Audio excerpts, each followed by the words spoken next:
This is WKKW. The time is 9:03. Coming up next, Love Pandemic.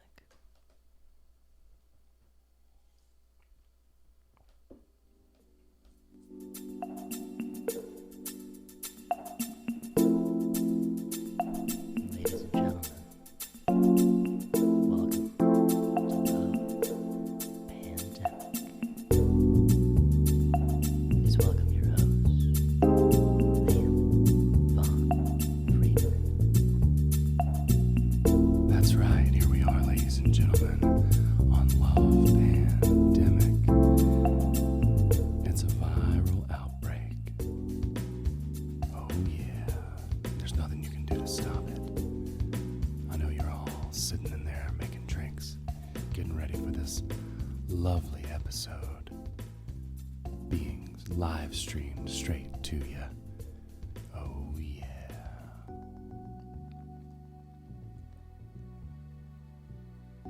Maybe you're sitting home alone. Maybe you're all afraid to go out on your own. But don't worry, we're coming right to you. Love Pandemic. That's right. Light your candles and fill up your glasses, everybody. It's time to get involved. And give us a call. We are live. 575-322-8733 is the number to call. We have a special guest tonight. We'd love to introduce you all to, ladies and gentlemen, from Atlanta, Georgia, performance artist and love magic with a K, which, give it up for, really, she needs no introduction, Jenny Glitz. Welcome to the show. Hi. Oh, thank you so much for having me. This is so special. It is very special. Jenny, thank you so much for coming on the show. I know you're very, very busy on OnlyFans right now, and with your art, you've got a lot going on, so we really appreciate you juggling and making some time for us here on Love Pandemic. Oh, you're more than welcome. It's very important to take time out of a busy schedule and give back to other people out there who are having problems with love and sex and the like. Well, it's very gracious of you, after all you've been through, to share that knowledge with this audience. So we will be taking questions in a little while. 575-322-8733 is the number to call here live on Love Pandemic if you want to talk to Jenny. Now, Jenny and I, we go way back, don't we, Jenny? I'm sorry, what was that? We go way back, don't we? I've known you for... Oh, yeah. I was doing research. I was dancing at the Claremont Lounge, and one day Liam walked in during the day shift. It was about a 2 o'clock day shift, I remember. You could see all my scars quite clearly. And we started talking, and I explained to him that this was part of a bigger picture, if you will, what I do at the Claremont Lounge. I'm a performance artist, especially in love and sex, especially of the magic nature, because I believe orgasms are magical and should be incorporated into rituals in everyday life. Yes, lovely. And I remember after I met you, I was enamored and blown away by all your knowledge. And then you said you were an artist, and we went and saw your exhibition, The Big Bang. And wow, I was blown away. Thank you. Yes, the Big Bang is very apropos. It was actually a Big Bang. I brought people up from the audience to join me in a nice big gang bang, and oh, bang, we did. It was like a gong. I mean, just magical. Just an amazing experience. Now, what advice would you give for anyone out there who's looking to become a sexual magic practitioner and or performance artist, Jenny? Oh, well, where do you even begin? It's not really something you choose. Sex magic chooses you. It's a calling in a way. Oh, here comes Bruce with my cocktail. Thank you, Bruce. And Thank you. Hey, Jenny, And Carl here. yeah. hate to butt in, but maybe we could define what sex magic is for those who don't know. I'm not sure that I know. I have an idea, but I don't think it's right. Okay, sure. Well, basically, sex magic believes that you can have what you want in your life. It's not much different than regular magic, except you harness the power of an orgasm to help you achieve what it is, because we believe that orgasms are probably the closest you'll ever come to God. So if you go ahead and you take that energy and that power and harness it and set it toward whatever you want in your life, you can achieve what you believe. Oh, okay. Yeah, it's like a shortcut, Carl. And, you know, It is a shortcut, but, some of us prefer them long, if you know what I'm saying. Well, different strokes for different folks, as they say. Yeah, that's right. Oh, you're not joking. You ain't whistling Dixie here. Oh, always such a romp with you. Oh, so much fun. Well, yeah, so thank you for sharing that. Yeah, and to all those would-be practitioners out there, how can they get started? What's the first step on the road to sexual magic when it chooses you? Well, I think the first thing to do is you have to really let go of a lot of your inhibitions. We're taught as young children that our inhibitions are something to keep locked away, to not accept, not explore. It's very important to be open. That's partly why one of my very favorite shows that I ever did, I took all my favorite toys as a child, my Teddy Ruxpins and my Rainbow Brights and whatnot, and basically had a big sexual revelation. I humped all of them on stage because I think that children are taught that humping inanimate objects is a very bad thing to do, where I think it's actually very healthy because inanimate objects always give consent. So what a great way to explore your sexual prowess as a young person coming into their own, as to explore with inanimate objects around you. That's right. And then just get wild, like you said.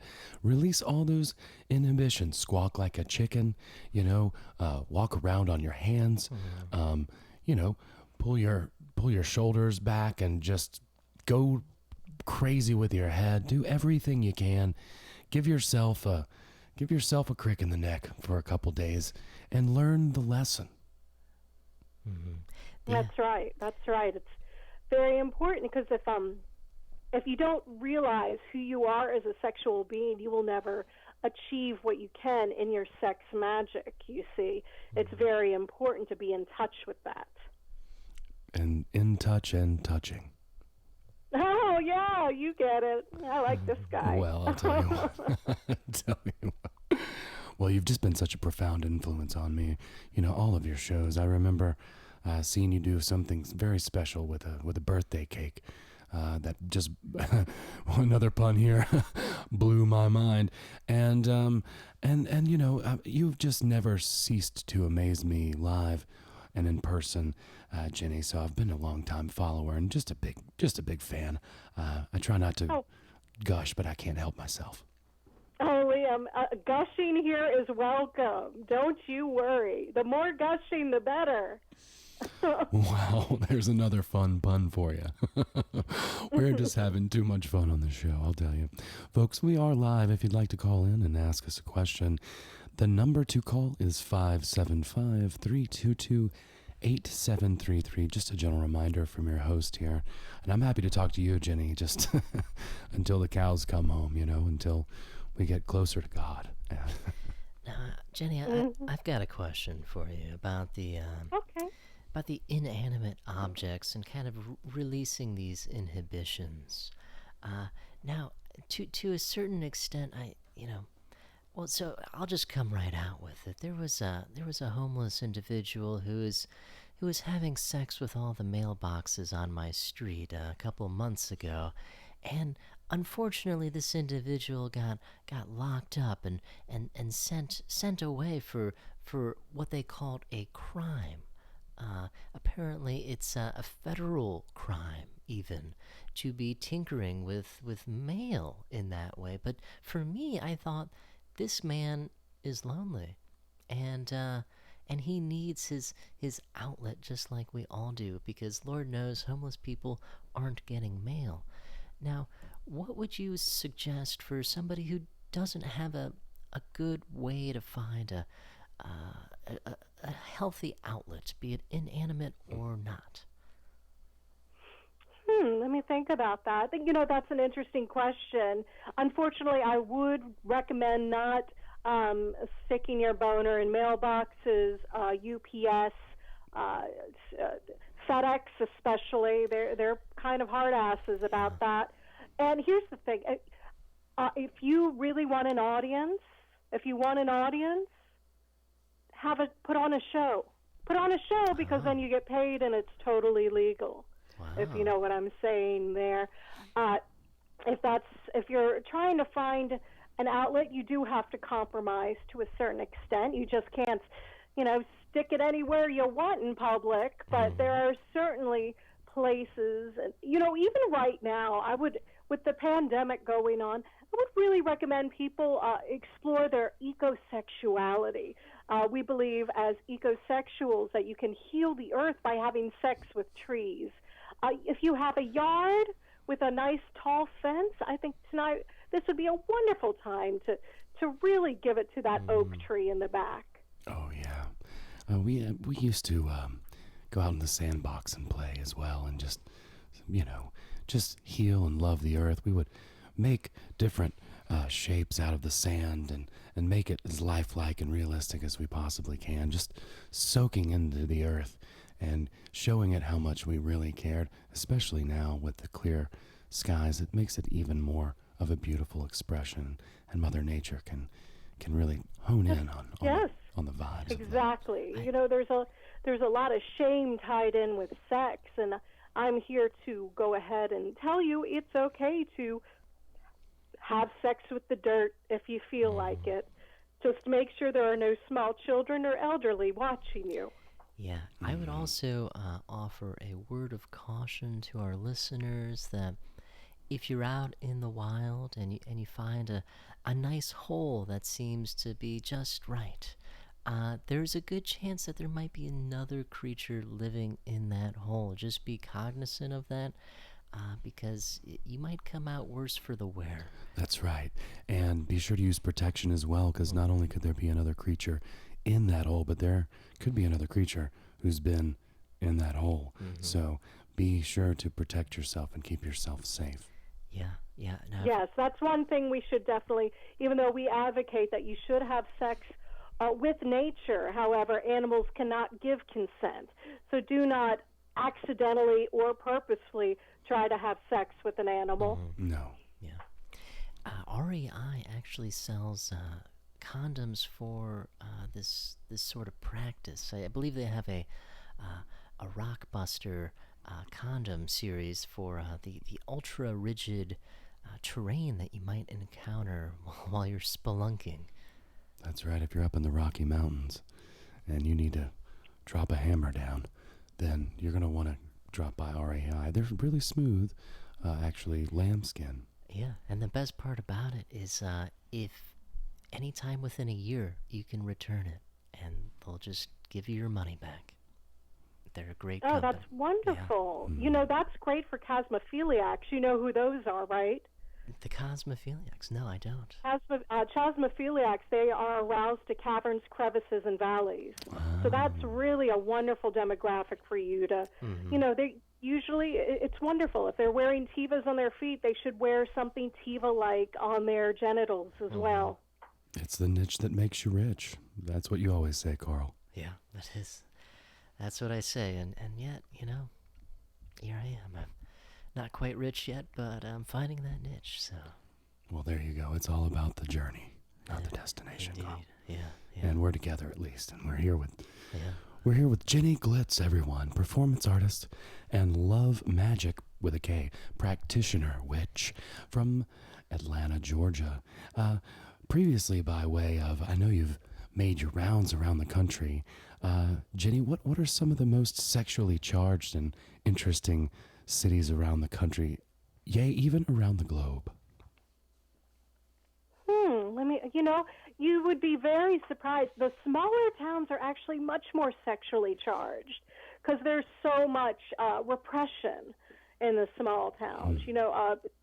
Winston-Salem, North Carolina, surprisingly very sexual town. You wouldn't see that coming at all. There's a lot happening, bubbling right under the surface there. Once you get those people in a room and give them a little bit of wine and a sarong to put on, watch out. You are going to have your holes penetrated. That's all I can say. Wow. It's going to happen. Well, what a delicate way to say it. Yes, I guess does it make sense then that the repression just goes into the astral realm, and during those sexual moments comes back up, kind of like Carl Jung said, with the shadow self, but these repressed sexual ideas come out in these smaller, more conservative, quote unquote, places, and then just their expression tends to be, how would you say, maybe just a little bit more explosive. You could say that, a lot of the things that people would find to be darker sexual fetishes are born from the fact that you've been repressing very healthy, normal sexual urges and desires. And when that is stuck in the shadows, of course, that kind of fluxes and becomes these much darker things. So that's why I believe it's very important for you to explore your shadow self, your sexual shadow self, and to not wallow in it, but to walk through it. Wow. Yeah. Now you brought up Salem, North Carolina, but it piqued a thought in my brain that the Salem witch trials. My understanding is that was a heavily sexually charged scenario there. What do you have any insight into what kind of sexual magic practices those women must have been doing to drive the whole town mad? Well, that's Salem, Massachusetts, not to be confused with Winston-Salem, North Carolina. Right. But in Salem, Massachusetts, I'll just say this. There's a reason witches carry brooms with very large broomsticks, okay? Well, you asked the question. The reason that the witches were burned is that the broomsticks were so big they were intimidating the men there. And then the men who are so repressed don't know how to deal with those feelings, and that's why they thought the only thing to do was to obviously burn these witches. The story of broom envy, as it were. Shaft envy. Yeah.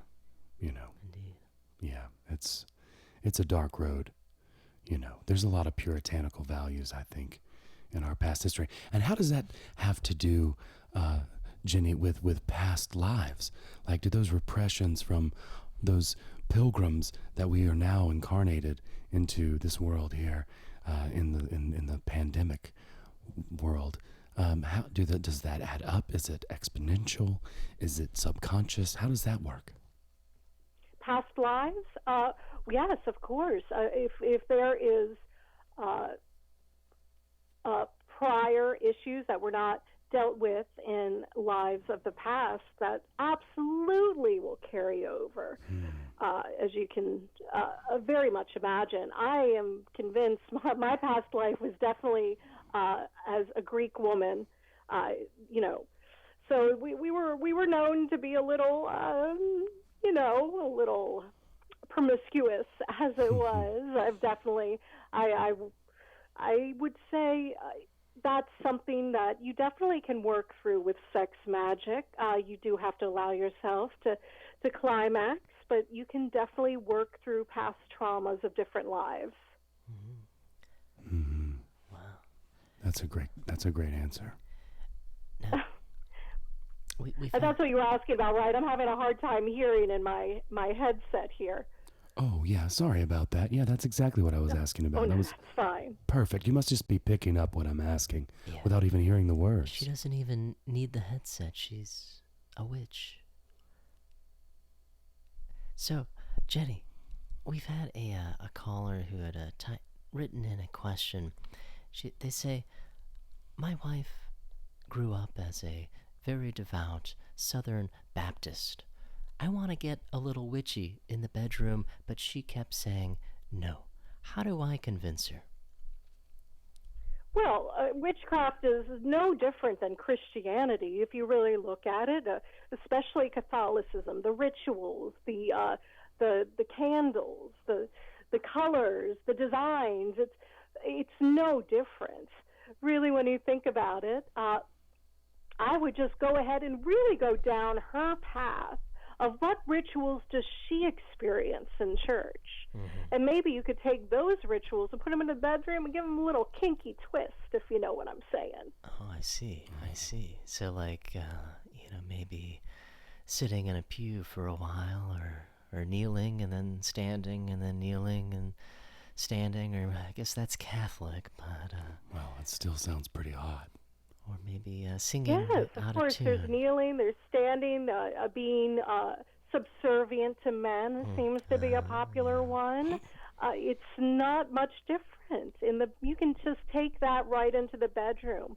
And once you open her up a little bit more and a little bit more to that, then I think you're going to have no problem throwing a pentagram in there, or a Ouija board, or some candles, or a crystal, and some incense. I mean, there's already incense in church. Mm-hmm. Yeah, just piece by piece, just kind of co-opting the religious institution for sexual magic. Mm-hmm. I love it. Yeah, the flatulence of the land. The religious institute co-opted paganism, so let's just co-opt it back. You know what I'm saying? Full circle. Rewind. Yeah. That's right. Wow, that's mind-shattering. Ladies and gentlemen, we are live here. If you'd like to call in, you have a question for Jenny or Carl, then you want to call the number 575-322-8733. And give us a call. We have a lot of folks who have called in over the week, and we have some questions that we can go through that have been previously submitted. But we'd love to hear from you live here on Love Pandemic. It's a viral outbreak. And ladies and gentlemen, our show tonight is brought to you by our wonderful sponsor, Boner Pants. Yes, you have heard of this sensation, and the sensation of wearing these is unmatched. These underwear are very special underpants that are designed with compartments for every piece of your man junk. That's right, slip it in and then slide the boys down into those cubby holes, because this will give you the most ultimate support. You can check out these Boner Pants underpants at flyingsquidcomedy.com/boner. Again, that's flyingsquidcomedy.com/boner. Slip in the magic code of Liam, Liam, and get 10% off your first order of these underwear. They are quite addictive. Carl, are you wearing yours tonight? I'm always wearing mine, Liam. It's like being kissed by silk in all the right places. Yeah, and right now, Boner Pants, they have a half chub special where you can buy 2 for the price of 3. I bought my father a pair, and he loves them. He just he just runs around the house with them on, and it's just like he's like a child again. It really brings out his youth, all of that repression that he grew up in Catholic Church. I think is finally is kind of falling to the wayside, and he's able to just kind of stretch out and just feel that silky goodness on his genitalia. Yeah, I think for a lot of people who are kind of getting over some of their repressions, the elephant shorts are probably their best bet, because those are just fun. You can romp around the house and just freestyle and just, be an elephant or feel like an elephant or part of an elephant with that new design that they just launched. But check it out there, folks, flyingsquidcomedy.com/boner. That's right, get that half chub special. And we are back with Jenny Glitz. She is a performance artist and a love magic with a K witch from Atlanta, Georgia, calling all the way in. Thank you so much again, Jenny, for being on the show. Oh, my absolute pleasure. No problem. Well, it's the second half of the show, folks. We are live. 575-322-8733. We're going to go through some of the questions that we've received through the week. But you're welcome to call in with your questions for us. We'd love to hear from you here on the show. Hopefully this new reality that we're all living in is still full of love and romance, and you're enjoying it to its absolute fullest. Remember, folks, you only live once, and you might as well enjoy it. Right, Carl? That's right. That's what you always say. I always say you only live once, and you only die once. Unless you're lucky. Then you die a couple of times, and you get brought back to life. Now, we did have one caller write in who was asking about, she said that her husband had unfortunately died from COVID, and she misses him dearly. She's very lonely without him, and she was wondering if there's a way to possibly channel his spirit and maybe some of that mojo back into the bedroom. Absolutely. I regularly have sex with ghosts. Regularly. It's wonderful. You don't have to worry about pregnancy or STDs. Wow. Basically, you just have to have a one-woman seance by yourself. You have to think about what items could you put on a pentagram that would channel the spirit of your husband. Let's say he very much enjoyed fishing. Perhaps you could put a fishing pole in the pentagram. Maybe he was a big fan of Creature Comfort Tropicalia. Go ahead and drop a six-pack in that pentagram. Maybe he enjoyed wearing cargo shorts. You can go ahead and lay those within the shape of a pentagram. There are plenty of spells out there. You can Google them. That will help bring about the spirit of your husband, and then, you just have to take the position is what you got to do. You just got to lay down and be ready to receive him in any which way he decides to appear. Now, Jenny, if somebody wanted to, could I lay down like a Dale Earnhardt number 3 on that pentagram and get Dale to emerge into my world here? What about celebrities? Can I get, like, have you ever contacted any dead celebrities? Like JFK. Goodness. Oh, Lord. yes. I mean, even after death, I'm sure the man is a bombshell. Sure. I've definitely I've had Walter Matthau. I've spent time with him. I've spent time with Ernest Borgnine. I've spent time with some of the great men in Hollywood. But what you do have to understand, if you're I would hate to say the word nobody, a celebrity ghost kind of has this pick of whoever and whatever it decides it wants to have sexual relations with. So though you can call upon a celebrity ghost, they might not reciprocate your effort. I see. That makes sense. I'm sure that their channels are getting filled up, and just because they're dead doesn't mean they don't have stuff to do. Yeah, Mickey Rooney's not just. And think about all the lovely celebrities that are up there, Greta Garbo, and then Marilyn Monroe, Betty Davis, and all those beautiful women that are up there. Chris Farley. They would not want to mess with a hippie in Wintersville, Georgia. They have their pick of the litter. Are you saying that? Well, I mean, okay. Well, I mean, you didn't have to make it personal, but I mean, I just thought I'd ask. Well, it's just maybe they would. She's just saying. I didn't realize you lived in Wintersville. It's sorry. okay. It's fine. I had no idea. I'm so I'm sorry, Carl. No, it's okay. Well, I mean, suffice it to say, folks, that Mickey Rooney's not going to come back and with his size 5s kick him off and then get down with a normie. That's just not.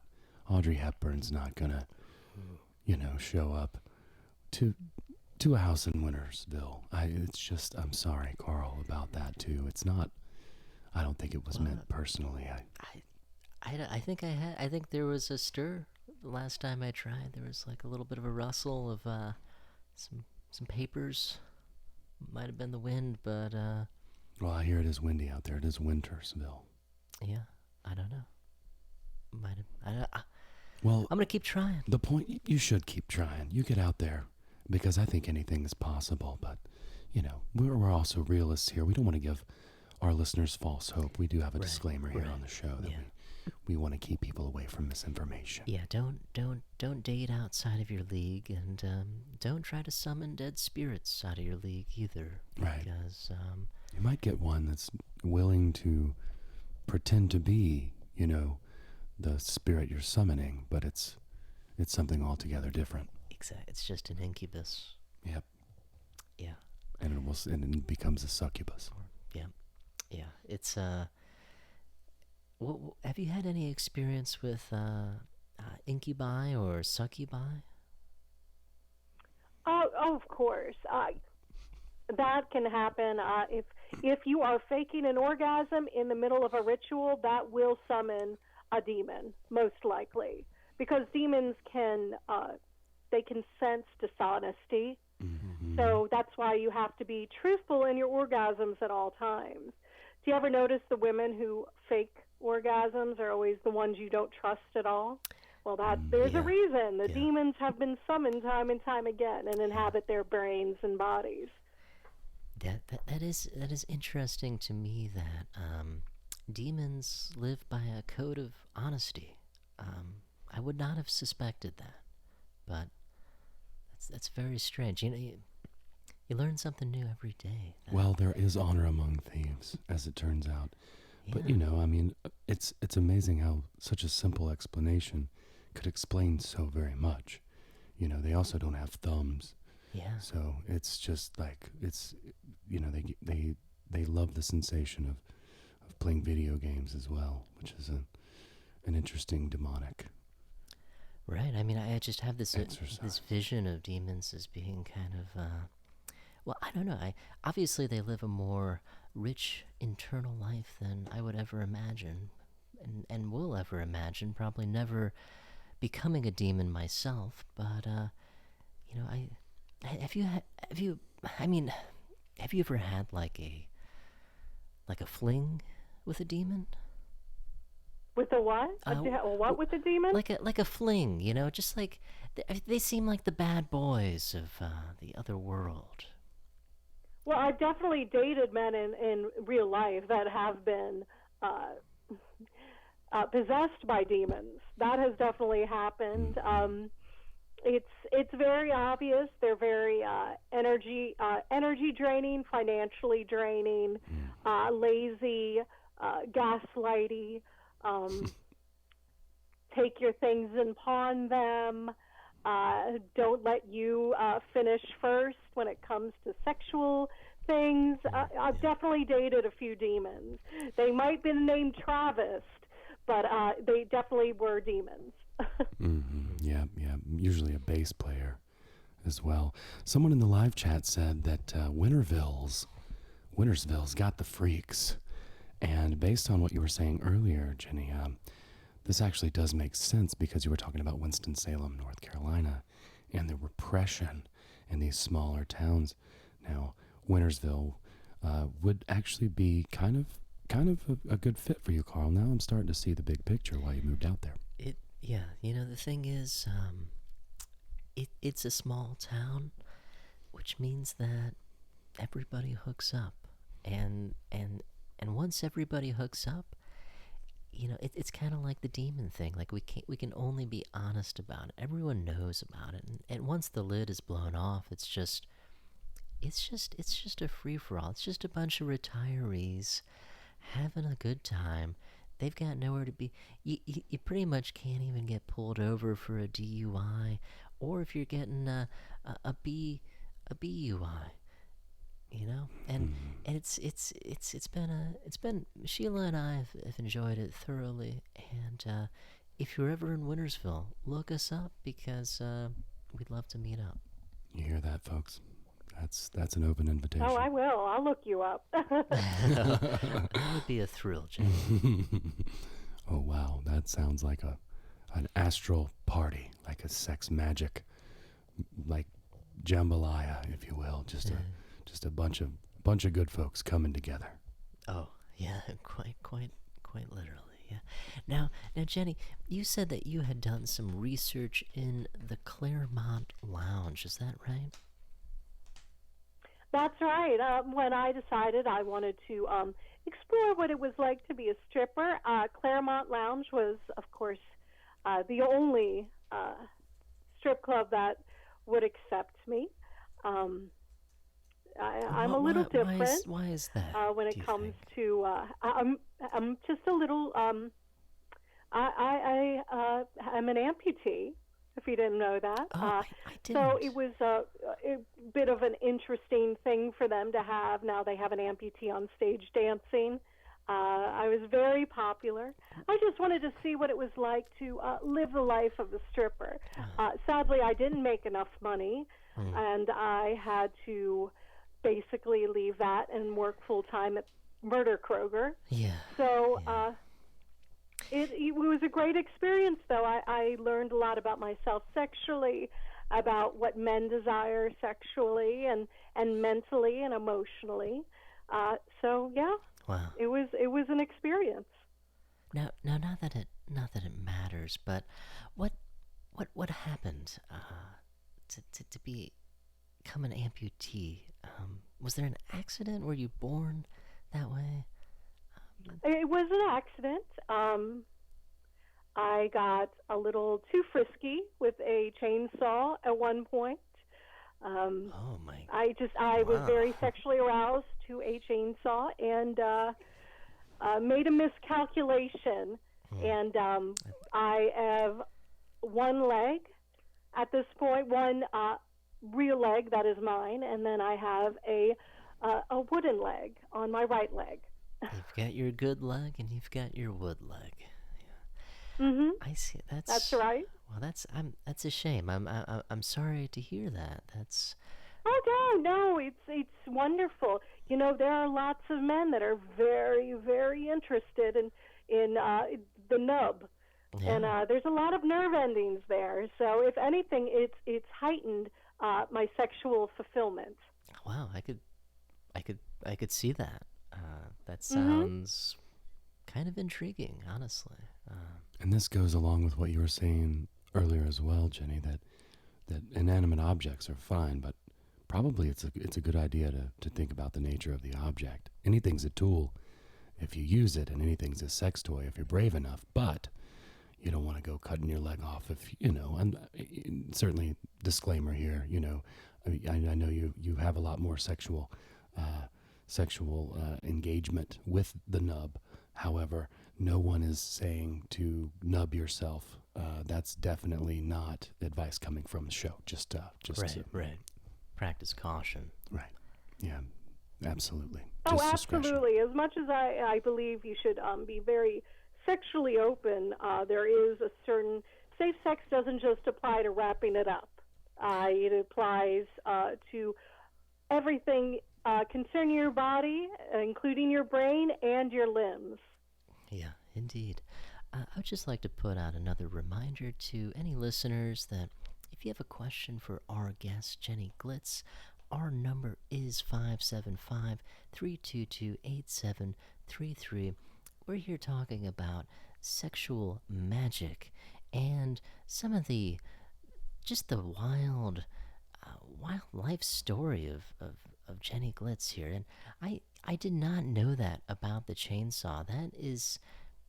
That's mildly arousing. I'm not gonna. Is that a strange thing to say?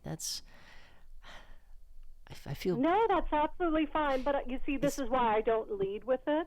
I just like it to naturally unfurl itself within conversation. Right. It's perfectly fine to be aroused by it. It's flattering in a way. It is a part of who I am, but it doesn't define me. Yeah, it's hard to describe the emotion that I feel. It's like a sexual Schadenfreude, like a pleasure at other people's discomfort and misfortune. But in this case, well, I won't get too far into my own predilections, but So you were doing research at the Claremont Lounge, and you didn't make very much money because, well, maybe because it's tough to dance with a one leg. But um, now, what do you do these days that takes up most of your time as a professional? Well, I am a sex educator. I like to be there to help people with any sexual dysfunctions or concerns they're having, whether we talk about it or we have to be physical. I also have an Etsy shop. I make cute little dolls out of felted wool. You can find that at my Etsy shop is Jenny Glitz as well. And most of the days I just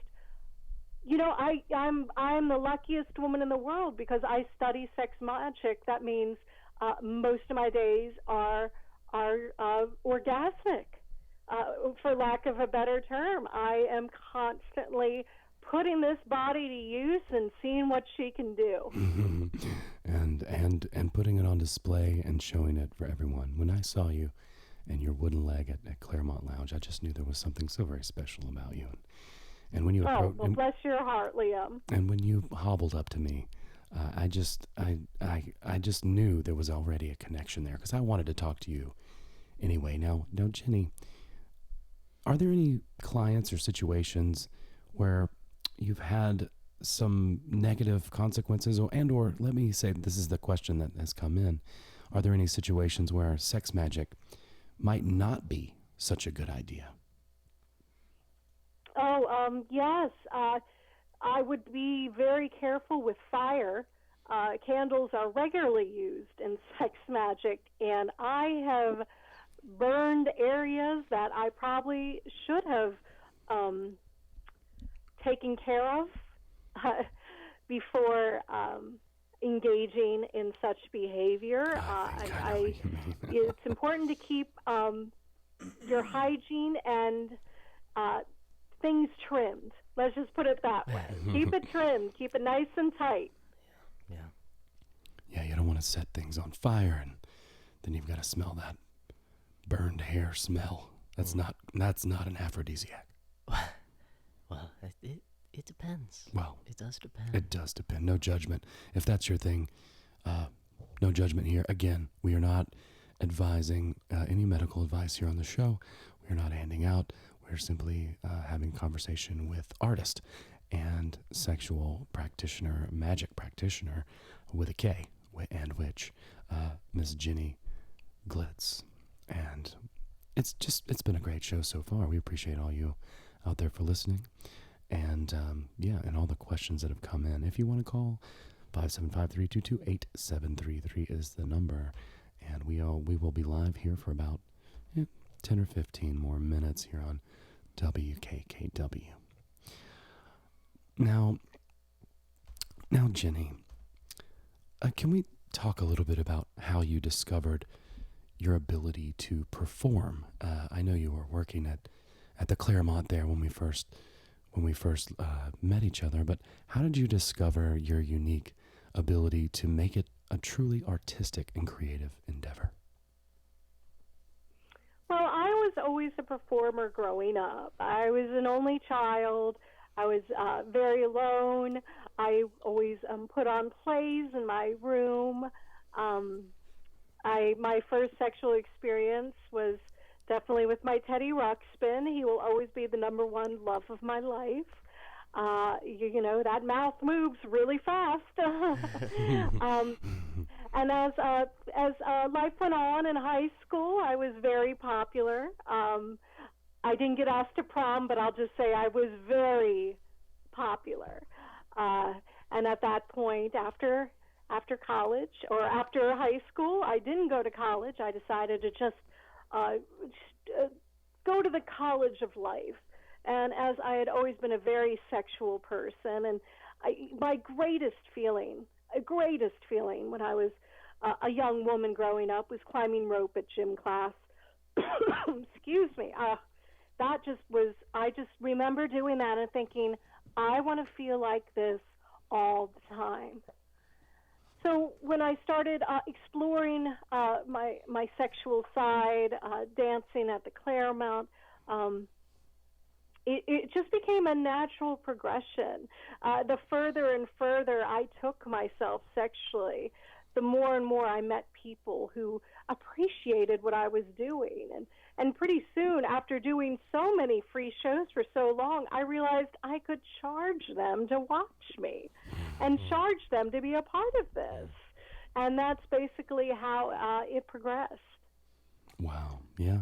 And I think that's a common thread in a lot of people who really find their calling in life, their niche, as I think Carl might be discovering right now, is that things just start to lead to one another and lead to one another. And before they know it, this has gone to that, and this person's introduced them to this person. Now, I know that you don't consider what you do to be anything other than artistic, and I can vouch for the fact that it is. I think a lot of your people on OnlyFans would also agree. But one of our writers, or our callers, writes in and asks how pornography affects their sexuality in the magical, if they're trying to be, lost in the astral sexually. Is pornography a positive or negative a habit? Well, for the most part, I consider pornography to be very positive. The pornography that is degrading, like we discussed before, I believe that becomes a turn on for people who have repressed themselves for so long that it has to go that dark. And I think at that point you just have to do a lot of self-reflection, meditation. A lot of masturbation is always good for your brain, body, and soul. And you have to wean yourself into more of the love, the nurturing, the Mother Earth, the goddess. That's where the real, true joy and love is when it comes to sex. Wow. Yeah. So beyond lust, you would say. Something beyond even the more, I don't want to say shallowness of sex, but... Now, Jenny, do you think that Mother Nature masturbates? Oh, absolutely. What do you think pollen is? Why, I never thought about that. I always thought of, yeah. I guess yes, springtime every year tis is the spring. season. That is Mother Nature reaching climax. Wow. Which explains why we all feel the way we do in the springtime. I know I am super horny, and being stuck inside, it's just made it more and more difficult. Now, my lover and I, we rolled around in the hay a little bit this afternoon, but we were mostly covered up in most places, just to stay safe. We don't want to be spreading anything around, and she's a bit older. That's very socially responsible of you, Liam. Thank you, Carl. I'm just trying to do what I can to flatten the curve. And responsible of Margaret as well. That's very... You two are like a model couple. I don't know if you guys are a couple. When you're together, you guys are like... I guess it takes two to know two. You and Sheila are right there as well. Yeah. So, well.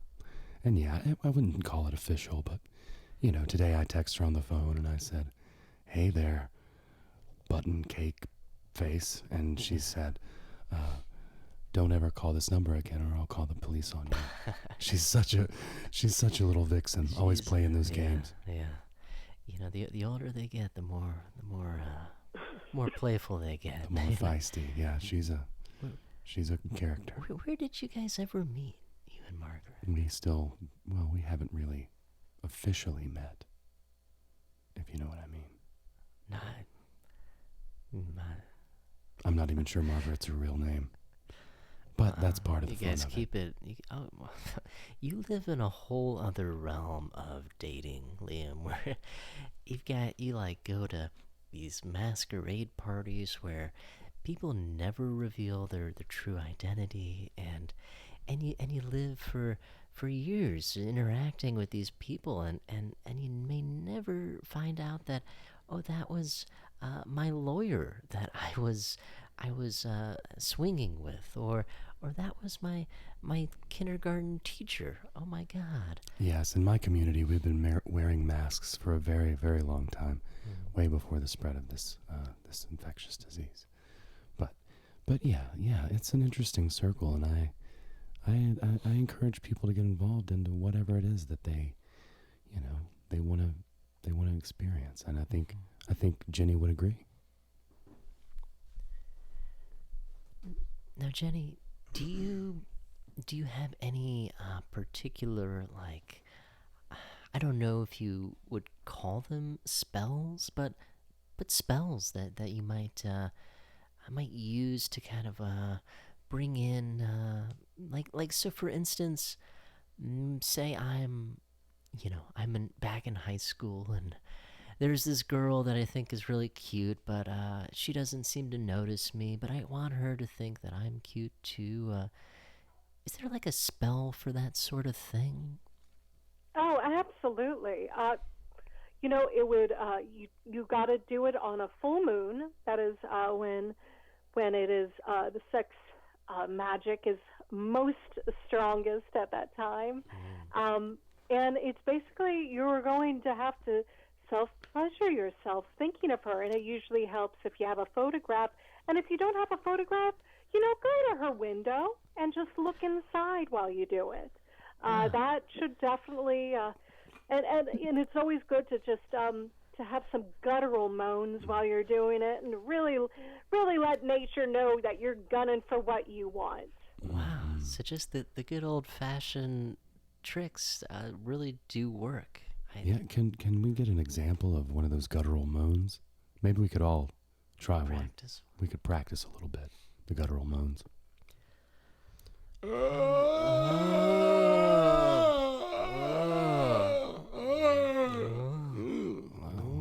That's perfect. That is exactly what you should be doing. Exactly. Carl, you animal. And be sure to wear a shroud over your head while you're doing that. That's really important. You moan better than Ebenezer Scrooge. Well, I learned from the best. Clearly. Wow. It's been a lot of fun. We always have a great deal of fun here on the show, and we really appreciate you coming by, Jenny, and answering some of these questions. These are not easy questions to answer. Our listeners out there are very tuned in, and they are no strangers to some of these matters. So we really appreciate your expertise on all of these topics here. Oh, you're more than welcome. It was my pleasure, gentlemen. Well, is there anything that you would like to tell our listeners before you go? Also, do you have any websites or shows coming up? Anything to plug or let our audience know about? We'll absolutely promote it for you. Oh, do I have any plugs? Yeah. Absolutely. I am going to be leading a sex magic workshop, actually, down in Little 5 Points in Atlanta. We're just going to go ahead and meet in the middle of 5 Points. I would wear no underwear and a nice long skirt, and I'll bring the rest. Well, that is preparation right there, proper prior preparation, and it will prevent poor performance for sure. Ladies and gentlemen, the one, the only Jenny Glitz, performance artist, Love Magic with a K, which in Atlanta, you can find her everywhere. Just Google Jenny Glitz. It'll come up. Google some sex magic spells. Get out there. Start playing with whatever you can. Your Teddy Ruxpins, your computer speakers, your little toy figurines, whatever it is that you are curious about. Let your freak flag fly. Let it all hang out and get wild with it, because it is a love pandemic. I'm your host, Liam Von Friedman, and I'm joined with Carl Voss in the studio. Thank you so much, Liam.